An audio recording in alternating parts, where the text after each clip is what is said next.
All right, we're back. Got to do a little bit of producing myself today. And Major League Baseball, and much to the happiness of several people I've gotten. Thanks for the comments too, by the way, people. Keep them coming, and we'll talk. I guess we'll talk again at the third segment. You said you want to do a little requests thing. Yeah. So but this, since being baseball and all, last 2 years have really been pitcher dominance in baseball. You know, last year said the year of the pitcher was 5 no-hitters. This year's we've already had a no-hitter, right? Mm-hmm. Francisco Liriano threw a no-hitter, and so in spite of that, I figured we'd go and name our top 5 who we think are the best pitchers in the league. Okay, and then we'll talk about what's going on in baseball afterwards. Then, okay. Yeah. Well, I mean, my 5 in no particular order, but I will start with who the best pitcher is in baseball, and I think hands down, Felix Hernandez over in Seattle. Then Tim Lincecum, Trevor Cahill right now. I mean, 18 wins last year, 6-1 this year on a pathetically hitting team, spending 2/3 as a team. 6-1 with a 1.73 ERA. You can't argue that. What I say? Hernandez, Lincecum, Cahill, Roy Halladay, and Dan Haren are my top 5 pitchers. I think if we go on 3 of them, I think the best pitcher is Roy Halladay. The guy's his ERA's only been over 4 3 times in his career. Here's a stat I wanted to tell you. His first 6 seasons as a full starter, he had 14 complete games. His last 6, as he's getting older, he has 47 complete games. The guy's just, I think the perfect word for him is longevity. And he's an inning eater. You gotta love that. Felix Hernandez, again, that's another guy. Last year, when 13-12, he won the Cy Young. He had career highs in complete games with 6. He had career high in innings pitched with 250, and a career high in strikeouts, and he lost 12 times. And that's a pathetic hitting team. And he had a career high in ERA. His ERA was 2.3, and he lost 12 times. But Tim Lincecum's another guy we agreed on. He's won the Cy Young 2 times. He was 4-1 in his first postseason. Beat Roy Halladay, beat Cliff Lee twice, who was 7-0 before entering the postseason.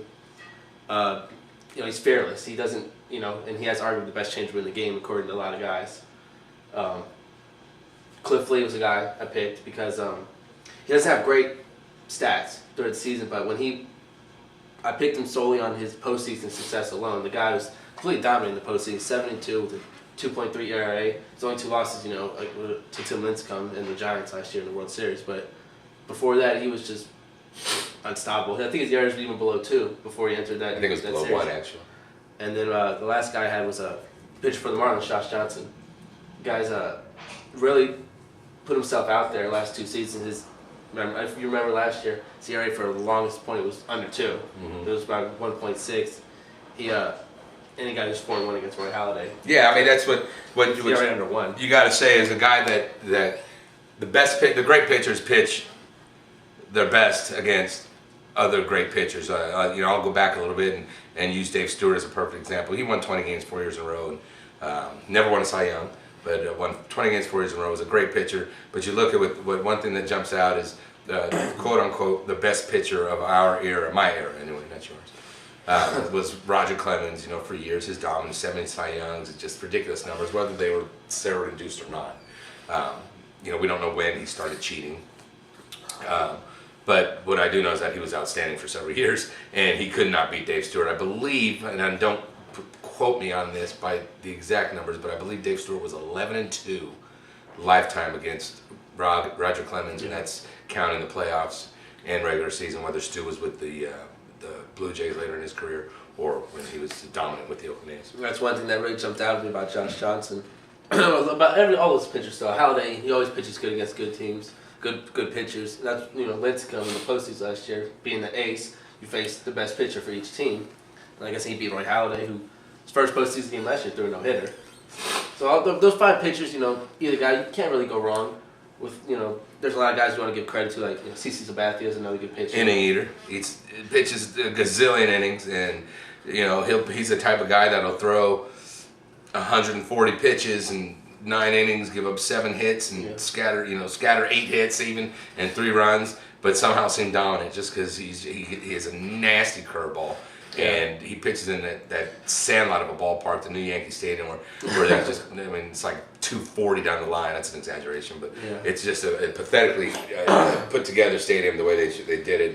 And he still just dominates, wins a lot of games, low ERA, and I mean, let's be honest, they weren't winning championships until they got him back. Well, they were winning, but they went through a big slump for the Yankees anyway, and they were getting ousted in the first round almost all the time. The other guys like got him. Justin Verlander. Verlander was one. I was actually tossing him around. I put Dan Herron out. A lot of people don't know who Dan Herron is, and he came up. The Angels now. He came up with the Cardinals, and the A's got him when they traded McGuire. Anybody remembers that? How far long ago that was? But no, I'm sorry, not McGuire. Mark Mulder. What am I talking about? Mark Mulder, and they got Herron in that trade, and he's turned out just to be great for Oakland. They were a horrible team, and he was a great pitcher. They went to the Diamondbacks. Went to the Diamondbacks and was outstanding with Brandon Webb, and just gave them a 1-2 punch, got them to the playoffs. And they ended up losing to Colorado, I believe. Probably. And now he's 4-2 this year. ERA's under 2. Last year started the same way. He started out 4-0 this year and hasn't gotten a win in over a month, but his ERA has been under 2. Or 2.34. I'm sorry, in the last 5 starts, but still it should garner a win or 2.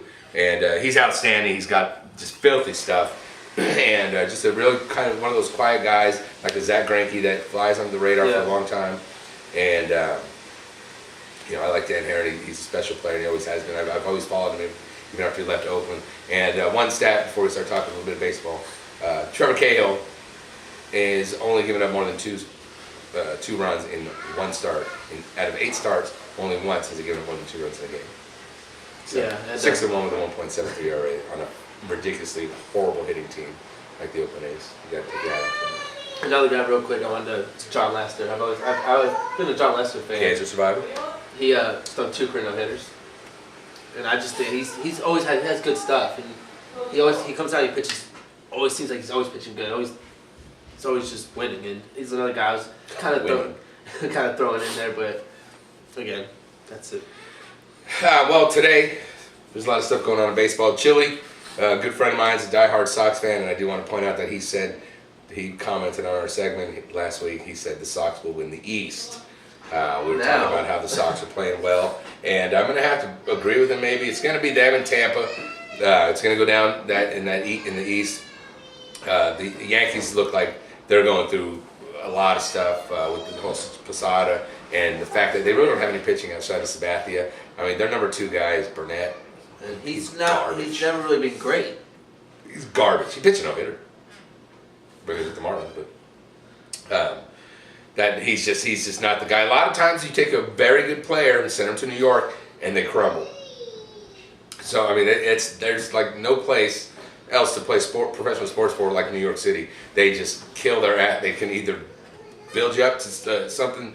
I mean, you got icons like Ruth Mantle, DiMaggio, Mays, Derek Jeter, But look at A-Rod, how he struggled for the first couple years in New York. Randy Johnson was never really great in New York. He also was past his prime at that point too. Still, but and Kenny Rogers, I'll use as an example, was a great pitcher with the Rangers. Went to New York, was horrible. It was actually a joke.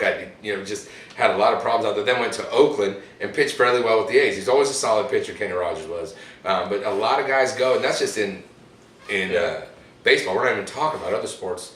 How guys come to New York and the media just eats them up. That division though, it's pretty tough because the Blue Jays are starting to win. Batista's got 19 home runs. Yeah, 19. He's got 14 in the last 10, or he's got 10 in the last 14. I'm sorry. He's got. Put it this way: the A's have 23 as a team. He's got 19. They're actually playing well though, all around. They just topped 500. If I'm not mistaken, I think they're 2.5 back in first place. The Sox are about a half game back, and the Rays and the Yankees are both tied for first right now. Oh, the Yankees did go back up. Yeah, Indians. The Indians are 30-15, and Justin himself said he's tired of hearing on the Indians for real. So we'll say yes, they're for real. They're a good team, and like I said, there's a team. I'd rather have a team of a lot of good players than 3 great players. in baseball, you know, and there's just a lot of good players, and they play well as a team, and they're starting to believe. They have good pitching, and that's dangerous. And I noticed I was looking at some, looking into some stats. They have 3 pitchers. Well, they have 2 pitchers with ERAs under 3, and they have a pitcher with ERAs under 4. So it's not like they're just hitting the ball. They're pitching very, very well. And without Googling it, I guarantee that there's maybe 5 people that we know that can name 3 of the pitchers on the Indians. Yeah. They got some good bats. Sizemore finally came back. I mean, he missed the whole season last year. Hafner actually went on the DL, but he's Sizemore's a good player. in that middle of that lineup. They have a good team. There's always been that the Indians gonna be good this year. They're gonna be good this year, and they've had a lot of players actually leave the team that've been good. And that division is which is odd. A downtime. You think the Twins are always up there battling. They're down The worst right record now. in baseball. 15-31. Don't start on that. But I mean the Indians are playing ball. And when you come this far in this, it's a marathon. The baseball season. It's not a sprint. It's 160 games. Yeah, so 6 months. This is only 45 games. This is a third into the season. A little less than a third into the season. But still, when you start out 30-15, go back and check the history books, people, because if you start out this good, more times than not, you're going to be there at the end, whether it be a wild card or even, you're going to be there at the end of August, September, and into early October battling for your division if you start out this well. And Detroit really is the only team I think they have to worry about. They're starting to get it together. They lost 6 games in a row. They're only 4 back, and again, And it's very early. It's not even June. It's not even Father's Day yet. The next division, the Rangers. Rangers got their guys back, and that's a scary thought. Oakland's lost 6 in a row. The Angels, again, outside of Heron and Weaver, I'm not really scared of their pitching staff. But the Rangers coming back have kept close enough, if not in first place, right there without Hamilton and Feliz. And I mean, and now they're back. First game back, they both hit home runs. And I think Josh Hamilton is all around. I think he's the best player in Major League Baseball. And I mean, just with what they're doing, without those guys, they were able to keep afloat. And now their bats gonna be dangerous. And it's scary with those 2 guys, Kinsler, Michael Young. They just got a stud lineup that they can just hit top to bottom. And really a scary team with or without. There's some Uganda's 5-0 with like a 2.5 ERA, along with Josh Wilson. So the pitch is not bad. No, it's not horrible. But I mean, that you have that. You go over to the National League, and I mean the cream's starting to rise to the top. The Giants are playing just outstanding ball. Won 6 in a row. They're finally that's a poor start. Now they have a 3.5 game division lead over the Rockies. And they're just their pitching is so strong that it doesn't. I mean, they're batting a little bit. The A's are batting 230, so the A's have as strong a pitching in baseball. Although they did lose Dallas Braden for the season, then they lost his replacement Tyson Ross, and McCarthy's out too. So that's hurting the A's. But go back to the National League. The Giants are starting to show their worth, and the Reds and the Cardinals will kind of dominate that Central Division. Then you have in the East, it's going to come down to the Phillies. And then the Marlins and Braves can possibly fight out for a wild card. But a lot of good stuff, baseball going on this time of the year, and as we come into the dog days of summer, that's when you'll really start to see the people separate themselves, the teams separate themselves. Yeah. Like the Indians, are they going to separate? Are they going to come back to the pack? We'll see. So that's our little baseball segment for this episode of the show. And again, comments, RobinJacob71@yahoo.com. And you can follow us on Twitter also, JFalc23, and I'm Rob Falcon71. Is that what I am? Rob Falcon71 at Twitter. So we're going to take a break, and we'll be right back.